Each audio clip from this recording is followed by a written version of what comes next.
आज कार्बोहाइड्रेट का next part है मोनोसेकेराइडों के सामान्य भौतिक गुणधर्म।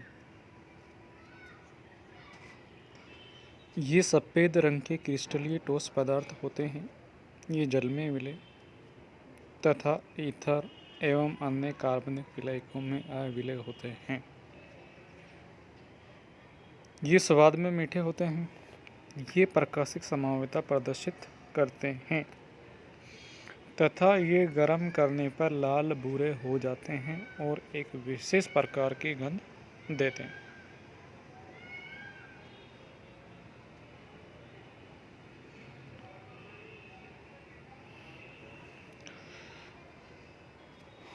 मोनोसेकेराइड पहले ग्लूकोस की जो स्ट्रक्चर है C6 सामान्य सूत्र क्या होता है C6H12O6। तो इसका ये ओपन स्ट्रक्चर दी हुई है CHOH CHOH CHOH COH और CH2OH।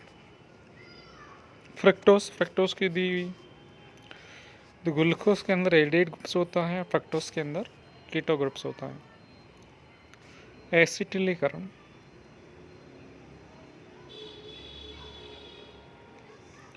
मोनोसेकेराइड को एसिटिक एनहाइड्राइड या एसिटिल क्लोराइड के साथ निर्जल L-CL3 की उपस्थिति में गर्म करने पर एसिटल व्युत्पन्न बनता है। ग्लूकोज की अभिक्रिया एसिटिक एनहाइड्राइड या एसिटिल क्लोराइड के साथ कराते हैं। निर्जल L-CL3 उत्प्रेरक का काम करता है यहाँ पे। तो ग्लूकोज पेंटाएसिटेट बनता है और एसिटिक अम्ल प्राप्त होता है। फ्रक्टोज की कराते हैं एसिटिक एनहाइड्राइड एसिटिल क्लोराइड के साथ L-CL3 की उपस्थिति में फ्रक्टोज पेंटाएसिटेट प्राप्त होता है। PCl5 के साथ अभिक्रिया मोनोसेकेराइड PCl5 के साथ अभिक्रिया करके OH समूह को Cl द्वारा प्रत्यापित कर देते हैं और क्लोरो व्युत्पन्न बनता है। ग्लूकोज की अभिक्रिया फॉस्फोरस पेंटाक्लोराइड के साथ कराते हैं तो पेंटाक्लोरो ग्लूकोज बनता है। फ्रक्टोज की कराते हैं तो पेंटाक्लोरो फ्रक्टोज बनता है। ईथर बनना मैथिलीकरण। मोनोसेकेराइड डाईमेथिल सल्फेट के साथ सार, अब सार यहाँ पे NaOH या KOH ले सकते हैं, की उपस्थिति में अभिक्रिया करके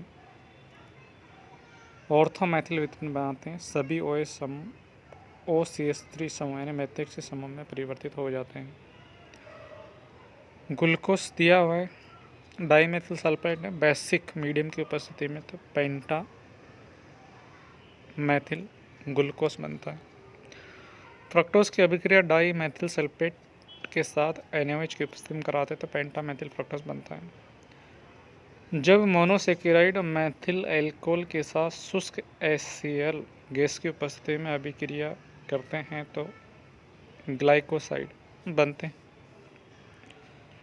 इसमें मोनोसेकेराइड का एक OH समूह OCH3 समूह में बदल जाता है। ग्लूकोज या फ्रक्टोज दिया हुआ है, मैथिल एल्कोहल दिया हुआ है, HCl गैस दी हुई है, मैथिल ग्लूकोसाइड या मैथिल फ्रक्टोसाइड बनता है। एमिल फिशर तथा एंकेस्टाइन ने ग्लूकोज तथा मैथिल एल्कोहल की अभिक्रिया से मैथिल ग्लूकोसाइड के दो रूप बनाए। ग्लूकोज की वलय संरचना दी हुई है। अम्लीय प्रकृति मोनोसेकेराइड एक दुर्बल अम्ल की भांति व्यवहार करते हैं। ये कैल्शियम हाइड्रोक्साइड यानी चूनेट या पानी या बेरियम हाइड्रोक्साइड विलयन बेराइटा जल के साथ अभिक्रिया करके उनके लवण बनाते हैं।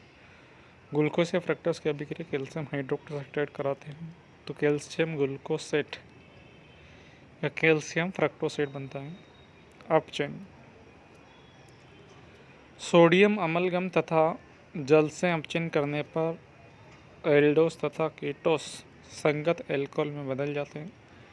एल्डोस के CHO समूह का CH2OH में, कीटोन के CO समूह का CHOH में परिवर्तन हो जाता है। ग्लूकोज की अभिक्रिया सोडियम अमलगम के साथ अभिक्रिया तो सार्बिटॉल अपचयन हुआ। फ्रक्टोज का सॉर्बिटोल या वेटिनॉल ऑक्सीकरण। एल्डोस तथा कीटोस दोनों प्रकार के मोनोसेकेराइडों का शीघ्रता से ऑक्सीकरण हो जाता है।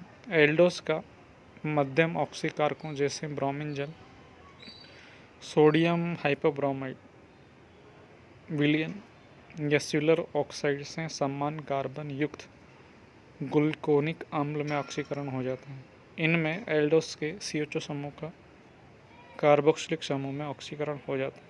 ग्लूकोस, ब्रोमीन जल दिया दुर्बल ऑक्सीकारक उपस्थिति, तो ग्लूकोनिक अम्ल बना। CH2 समूह किसमें कार्बोक्सिल में परिवर्तित हो जाता है। प्रबल ऑक्सीकारक जैसे सांद्र HNO3 एल्डोस को समान कार्बनिक तो डी कार्बोक्सिलिक अम्लों में ऑक्सीकृत कर देता है। ग्लूकोस, सांद्र HNO3, सैकेरिक अम्ल।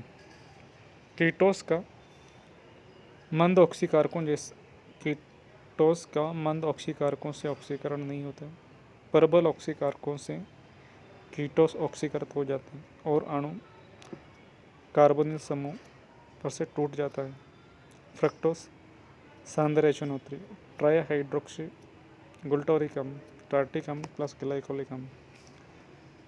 यदि कार्बन श्रृंखला ए पर टूटती है तो ट्राईहाइड्रोक्सी ग्लूटारिक अम्ल बनता है और यदि बी पर टूटती है तो टार्ट्रिक अम्ल तथा ग्लाइकोलिक अम्ल प्राप्त होते हैं।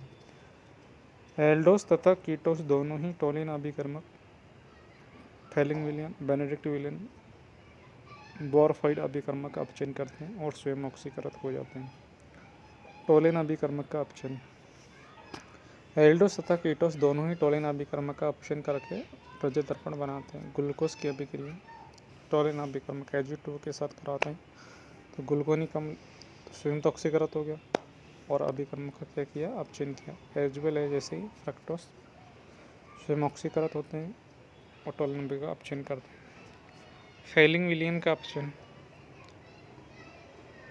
एल्डोस तथा कीटोस दोनों ही फेलिंग विलियन का अपचयन करके लाल रंग का क्यूप्रस ऑक्साइड C2O का अवशेप देते हैं, लाल अवशेप। ग्लूकोस वही स्वयं ऑक्सीकृत और फेलिंग विलियन का अपचयन करता है। फ्रक्टोस भी ऐसे कैसे। बेनेडिक्ट विलियन का अपचयन 17.3 या CSO4.5H2O को 100 मिलीलीटर जल में घोलकर इसका जलीय विलयन बनाते हैं। 173 या सोडियम कार्बोनेट को 80 मिलीलीटर जल में घोलकर एक दूसरा विलयन बनाते हैं। दोनों विलयनों को मिलाने पर गहरे नीले रंग का हरा विलयन बनता है जिसे बेनेडिक्ट विलयन कहते हैं। इस विलयन में साइटेट्रोक्यूप्रेट जटिल होता है जो अपचयन पर लाल का C2O का अवशेप देता है।